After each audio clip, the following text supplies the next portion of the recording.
2021년 9월 1일 서부 간선도로가 지하화되어서 개통을 하게 되었습니다. 이 서부 간선도로의 상습적인 정체 문제를 해결하기 위해서 지하는 고속화도로로 그리고 지상은 일반 도로로 복층으로 만들게 되었지요.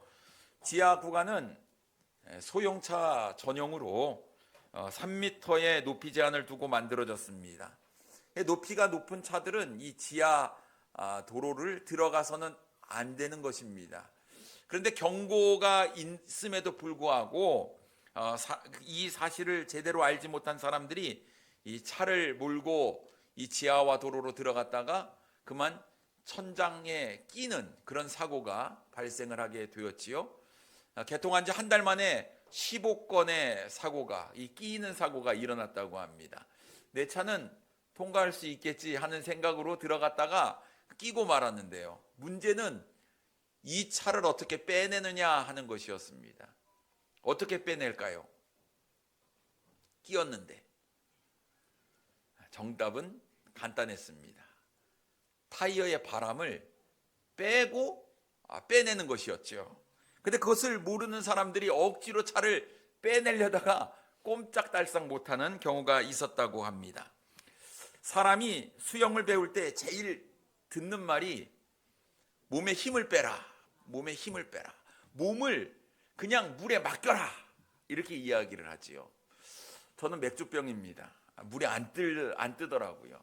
근데 우리 애들한테 얘기합니다. 힘 좀 빼, 몸에 힘을 빼, 물에 몸을 맡겨.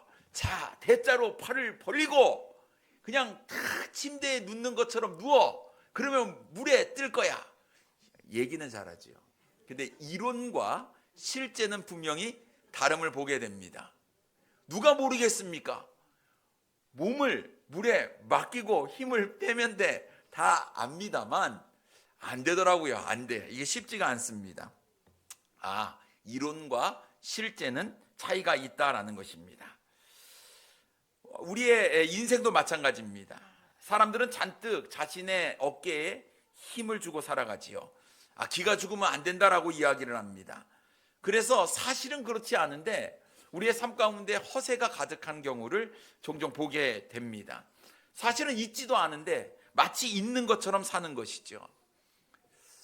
요즘 젊은 사람들이 자주 하는 인스타그램이라는 것이 있어요.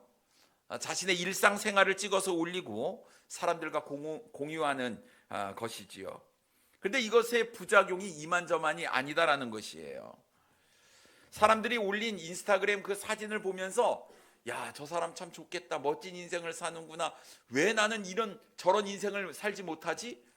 때로는 이제 자괴감이 들기도 합니다. 나는 열심히 해도 저런 인생을 살지 못한다. 그래서 인생이 허무하게 느껴지고 참 힘들어하는 사람들이 많다고 해요. 그래서 나도 남처럼 폼나게 한번 살아보겠다고 빚을 내서 여행도 가보기도 하고 호캉스를 가기도 합니다. 남이 갔다고 하는 멋진 카페나 맛있는 맛집을 찾아다니기도 하지요. 그러다 보니 어떤 부작용이 생기냐면 정작 내 삶은 그렇지 않은데 보여주기 식의 삶을 사는 거예요. 삶은 그렇지 않습니다. 보여주기 식의 삶을 사는 거예요. 그래서 멋있는 카페에 가서 이 커피 맛을 느끼지 못하고 사진 찍기에만 바쁜 거예요. 보여주기 식이잖아요. 그러다 보니 실상은 그렇지 않은데 자꾸 이 보여주려다 보니까 시간도 소비하고 물질도 허비하는 사람들이 참 많이 있다라는 것이에요. 현실은 그렇지 않은데 현실과 다른 이상적인 삶을 살아가다가 이것으로 인해서 오히려 더 인생이 허무하게 되는 그런 일들을 겪게 되는 것입니다. 현실로 돌아와야 합니다. 가식적이고 외식적인 삶을 내어버리고 남에게 보여주기 위해서 꾸몄던 나의 삶을 내려놓는 것이 필요하지요. 우리의 믿음도 마찬가지입니다. 믿음도 남에게 보여주려고 있어 보이기 위해서 하는 것들, 우리는 이제 이것을 내려놓아야 하는 것입니다. 내가 힘을 주어서 하려고 하면 어쩌면 우리의 삶은 바리새인과 같은 삶을 살게 되는 것이죠.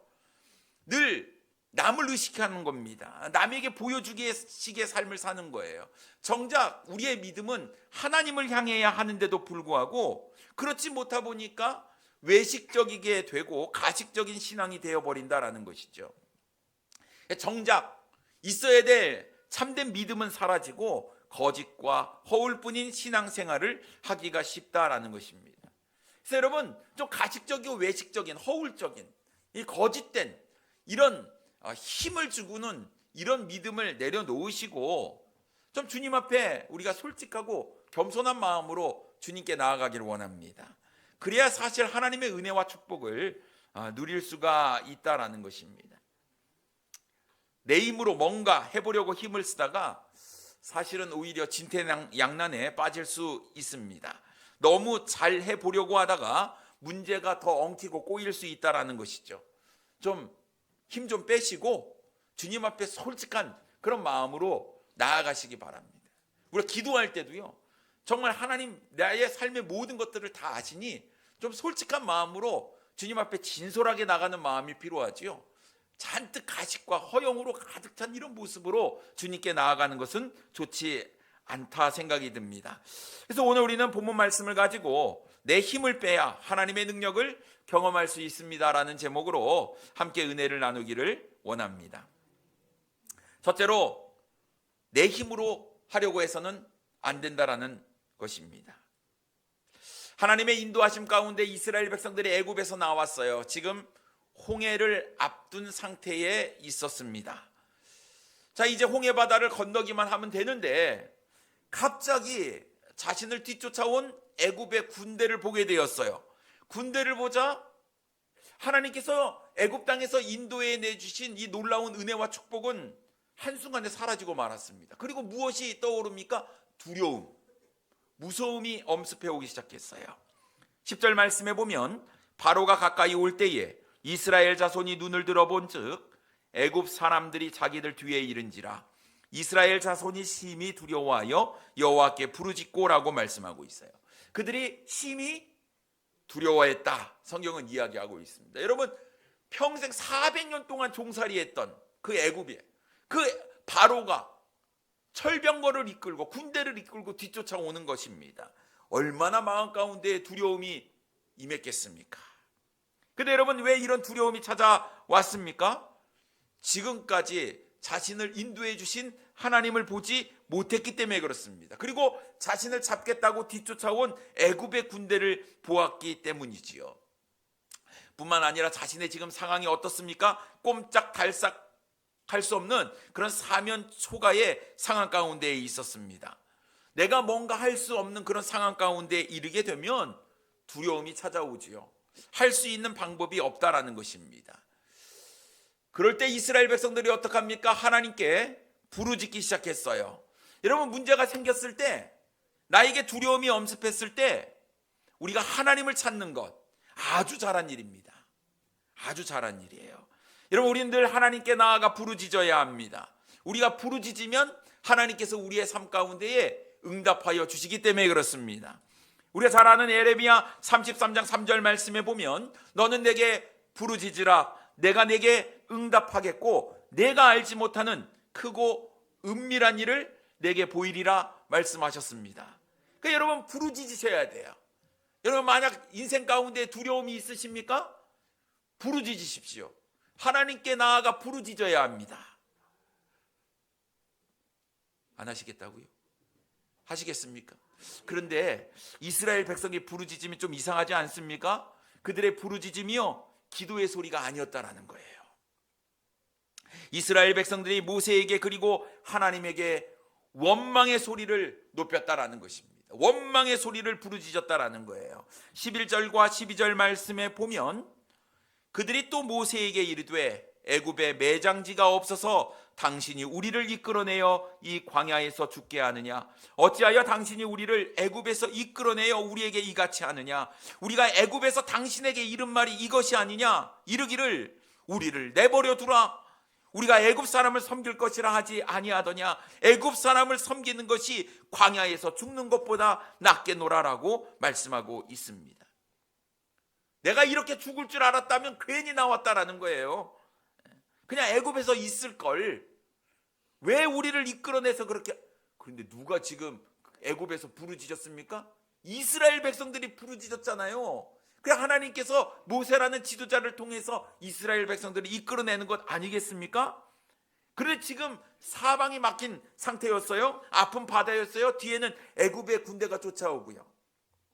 진퇴양난 가운데 빠졌을 때 그들은 두려움 가운데 빠졌다라는 것입니다. 근데 좀 생각해 보면 좀 상황이 이상한 거잖아요. 하나님께서 애굽에서 나오게 하셨다고 한다면 가나안 땅으로 쏙 들어가게 지름길로 쏙 인도하시는 이런 하나님의 은혜가 있어야 되지 않을까 생각을 하게 됩니다. 근데 왜 내 삶 가운데 이런 어려움을 주셨는지 도무지 이해할 수가 없었습니다. 차라리 애굽에서 나오지 않았더라면 죽지는 않았을 텐데 라는 생각이 그의 머리 가운데 있으니 온갖 하나님을 향한, 모세를 향한 원망과 불평이 쏟아져 나오게 되었다라는 것입니다. 근데 여러분 놀라지 마십시오. 지금 하나님께서 이렇게 하신 일들을 이스라엘 백성들이 몰랐느냐? 아니요, 알았다라는 거예요. 이 모든 일이 하나님의 계획하신 가운데 있었는데요. 이스라엘 백성들이 광야에 갇혀 있다는 것을 안 바로가 내가 이스라엘 백성들을 뒤쫓아가서 그들을 잡아야겠다라는 것이 하나님의 계획하신 가운데 있었다라는 것이죠. 하나님은 이 상황을 통해서 하나님의 영광을 나타내고 하나님이 하나님 되심을 애굽 사람들이 알게 하시겠다고 이미 말씀하셨고 이스라엘 백성들은 그것을 듣고 그대로 행했음을 우리가 알 수가 있습니다. 4절 말씀에 보면요, 내가 바로의 마음을 완악하게 한즉 바로가 그들의 뒤를 따르리니 내가 그와 그의 온 군대로 말미암아 영광을 얻어 애굽 사람들이 나를 여호와인 줄 알게 하리라 하심에 무리가 그대로 행하니라라고 말씀하고 있습니다. 하나님의 계획하신 가운데 있었어요. 이 일을 통해서 바로의 군대가 홍해 바다에 빠지게 됨으로 인해서 하나님께서 영광을 얻으시고 하나님이 하나님 되심을 애굽 사람들이 알게 하시겠다. 이것이 하나님의 계획이셨습니다. 이 모든 일들을 이스라엘 백성들이 다 알고 있었어요. 그래서 그들은 그대로 행했다고 성경은 기록하고 있습니다. 그런데 현실 앞에서 애굽의 이 군대를 딱 보았을 때 두려움이 딱 생긴 거예요.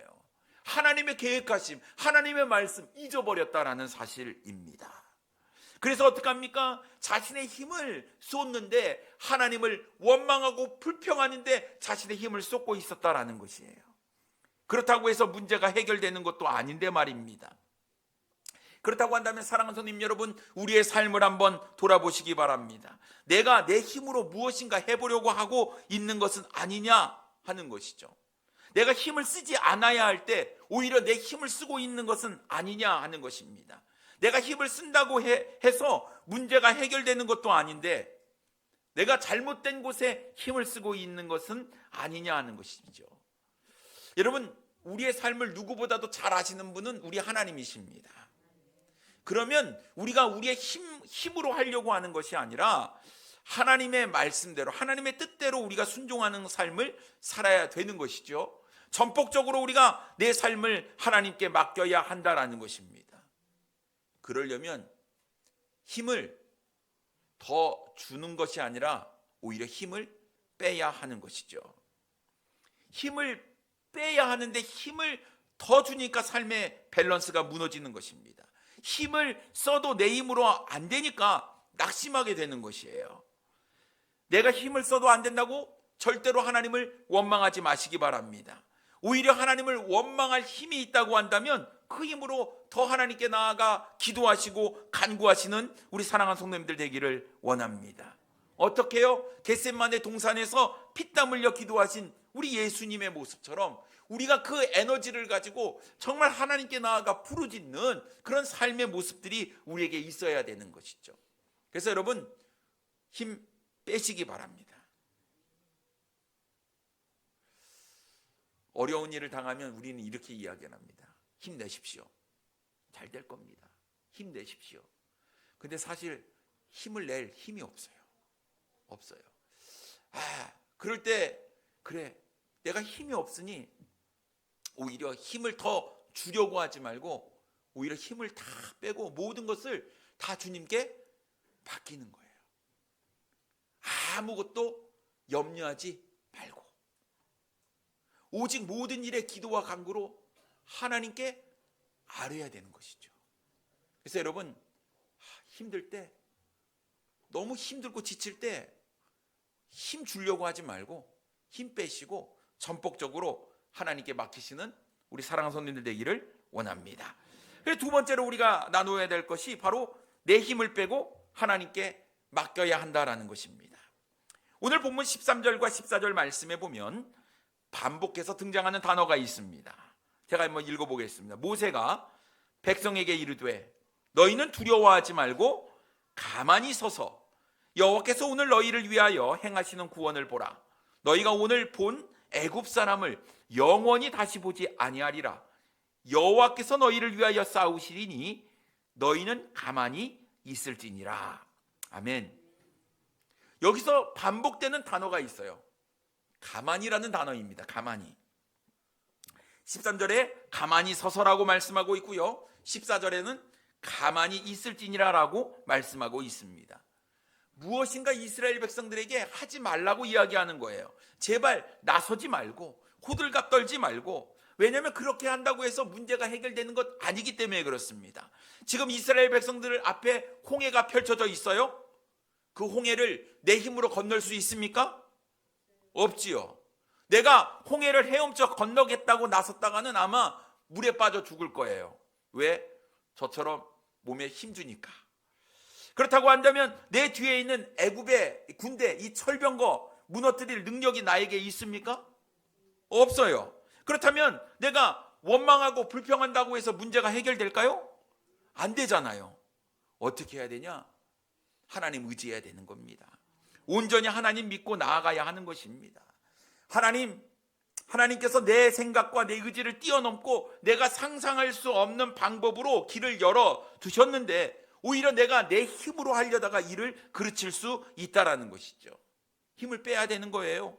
하나님께서 하시는 일을 우리가 가만히 봐야 한다라는 것입니다. 모세가요, 이 원리를 너무나 잘 알았어요. 자신이 하나님의 인도하심 가운데 애굽의 왕자가 되었습니다. 40세가 되었을 때 이제 내가 내 힘을 통해서 뭔가 우리 민족을 위해서 해야겠다 생각을 했는데, 오히려 살인자의 누명을 쓰고 미디안 광야로 도망을 가게 되지요. 40년 동안 미디안 광야에서 모세는 철저히 낮아짐을 경험하게 됩니다. 힘을 빼는 하나님의 혹독한 훈련이 있었지요. 40년 동안 하나님께서는 그를 훈련시키신 다음에 이제 이스라엘 백성들을 애굽 땅에서 인도해내는 위대한 지도자로 세우려고 하셨습니다. 그런데 전에 40살 때에는 내가 뭔가 해보겠다고 했던 이 모세의 모습이 80세가 되었을 때 저는요 아무것도 할 수 없어요. 저는 입이 뻣뻣하고 둔한 자입니다 하면서 주님께서 자꾸 부르시는데 손사래를 치는 모세의 모습을 보게 됩니다. 하나님은 이런 모세를 위대한 지도자로 삼으셨고 이스라엘 백성을 애굽에서 인도해내는 놀라운 일을 그에게 감당케 하셨습니다.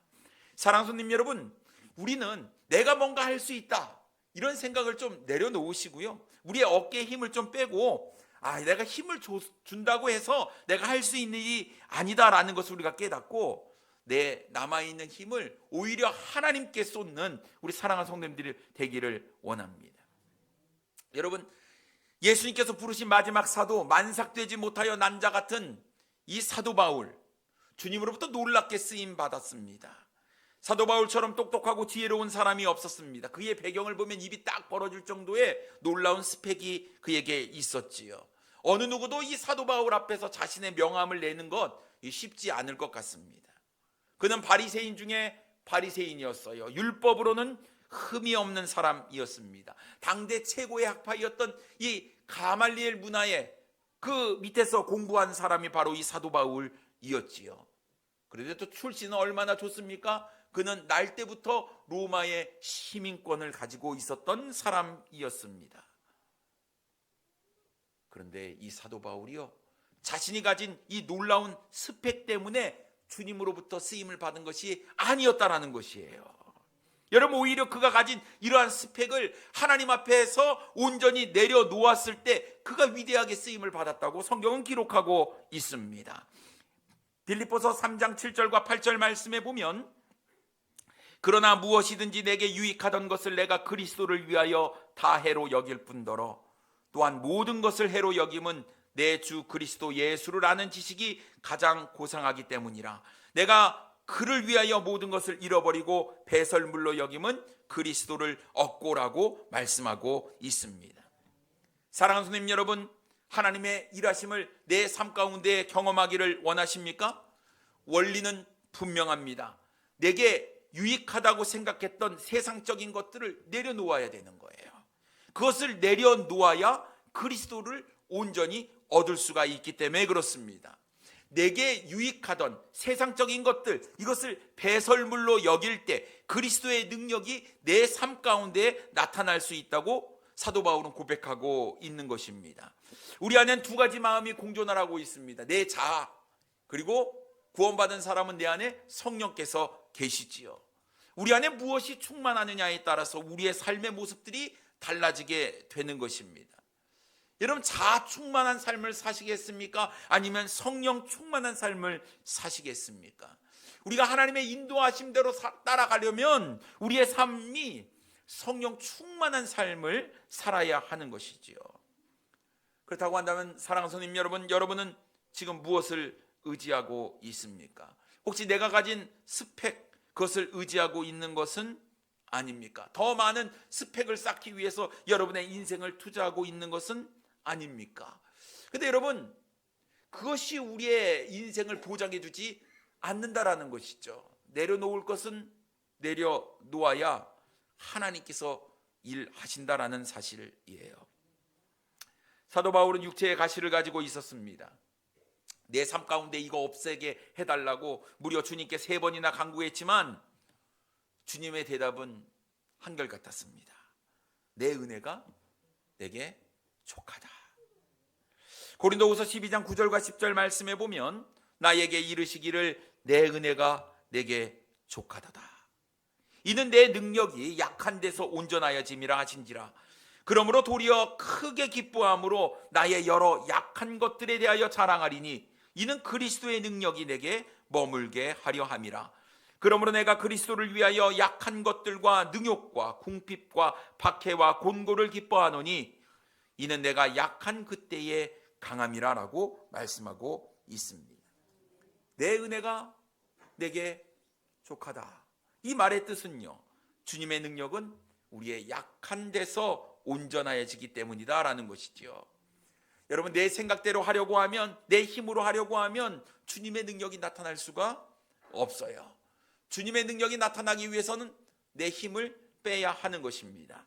내가 힘을 뺄 때 그제서야 비로소 하나님의 능력이 온전히 나타날 수 있다라는 것입니다. 여러분, 이 원리를 좀 깨달으시기 바랍니다.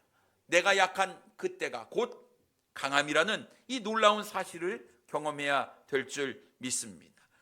하나님의 놀라운 능력이 내 삶 가운데 나타나기 위해서는 내가 약해져야 하는 것이죠. 사도 바울은 이런 경험이 있었기 때문에 자신의 약함을 자랑하기 시작했습니다.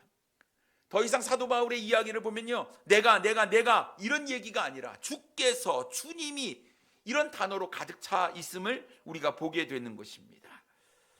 우리는 힘이 드는 어려운 상황을 극복하기 위해서 힘을 내려고 합니다. 하지만 힘을 빼야 되는 것이죠.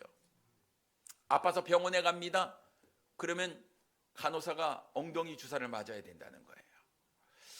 주사 바늘을 보면요, 몸에 힘이 잔뜩 들어갑니다. 그럼 간호사가 뭐라고 이야기한 줄 아십니까? 힘 빼세요. 힘 빼세요. 힘 빼지 않으면 아픕니다. 약이 안 들어가요. 이렇게 얘기합니다. 알죠? 압니다. 근데 이상하게 힘이 들어가더라고요. 먹을 힘도 없고 서 있을 기력도 없는데 왜 이상하게 주사 바늘을 보면 힘이 들어가느냐 하는 것이에요. 아마 그거 맞으면 아프겠지 하는 무서움과 두려움 때문에 힘이 들어가는 것이 아닐까 싶습니다. 사랑하는 손님 여러분, 무슨 일을 할 때 힘을 빼야 돼요. 운동선수도 연기자도 가수도 오랫동안 준비했던 시험이나 면접 이런 것들을 볼 때 힘줘서 떨어지는 경우가 참 많이 있음을 보게 됩니다. 노래를 부르는데 잘 부르려면요 목에 힘을 빼야 된대요. 보컬 전문가들이 이야기를 할 때 최대한 목에 힘을 주지 말라고 이야기를 합니다. 그런데 우리는 어떻게 합니까? 소리 안 올라가면 핏대를 세우며 고래고래 소리를 지르지 않습니까? 우린 전문가가 얘기하는 반대로 하는 경우가 많아요. 야구도 마찬가지입니다. 이거를 잘 내가 세게 맞춰갖고 홈런을 쳐야겠다. 몸에 힘 빡 주고 휘두르다 보니까 제대로 맞히지도 못하고 허싱하는 거 아니겠습니까? 힘을 빼야지. 힘을 빼야지. 힘을 빼야 돼. 힘을 빼야지 내가 저거 친다. 아무리 되뇌어도 그 공을 보는 순간 내 몸에 힘이 탁 들어가는 것, 여러분 우리의 삶 가운데 훈련이 되어 있지 않아서 그런 겁니다. 여러분 지금까지 우리가 인생을 살아오면서 너무 힘주고 살아온 것은 아닌가 생각이 듭니다. 정말 능하시고 강하신 우리 주님을 믿는다고 한다면 내 힘을 빼고 주님께 붙어야 돼요. 주님의 인도하심을 따라야 될 줄 믿습니다. 주님께서 하라는 대로 우리가 순종하는 마음으로, 주님께서 하시는데 자꾸 내가 주님께서 하시는 대로 따라가지냐 아니하고 그 운전대를 내가 잡고 이리 돌리고 저리 돌리려고 하는 우리의 삶의 모습 때문에 우리의 인생이 그르칠 수 있다라는 것이지요. 시편 46편 10절 말씀에 보면 이르시기를 너희는 가만히 있어 내가 하나님 됨을 알지어다. 내가 문나라 중에서 높임을 받으리라. 내가 세계 중에서 높임을 받으리라 하시도다 라고 말씀하고 있습니다. 내가 가만히 있어 힘을 뺄 때 하나님께서 나를 통해서 일하시고 나를 통해서 우리 하나님께서 영광을 받으시리라고 믿습니다. 내가 오늘 살아가면서 오늘 실패할 수 있어요. 그런데 여러분 오늘도 우리는 힘을 빼고 하나님을 의지하는 그런 연습과 훈련이 필요한 줄 믿습니다. 내 삶이 너무 바빠요. 지쳐요. 힘듭니다. 시간적 여유가 없어요. 그런데도 여러분 힘을 빼고 하나님께 나아가 기도하고 하나님의 말씀으로 무장하는 시간이 필요한 거예요. 더 주님을 의지해야 되는 겁니다. 내 힘으로 할 수 없는 홍해가 눈앞에 펼쳐졌을 때 우리가 해야 될 일은 힘주는 게 아니고 오히려 힘을 빼고 하나님께 의지하고 하나님의 말씀 붙잡고 나아가는 것이에요. 그래서 여러분 하나님께서 내 삶을 어떻게 인도해 주시던지 여러분 감사함으로 받으시고 힘을 빼고 하나님을 믿고 의지하고 나아가시기 바랍니다. 그러면 하나님께서 이렇게 말씀하실 거예요. 내가 이제 일할게. 힘 빼.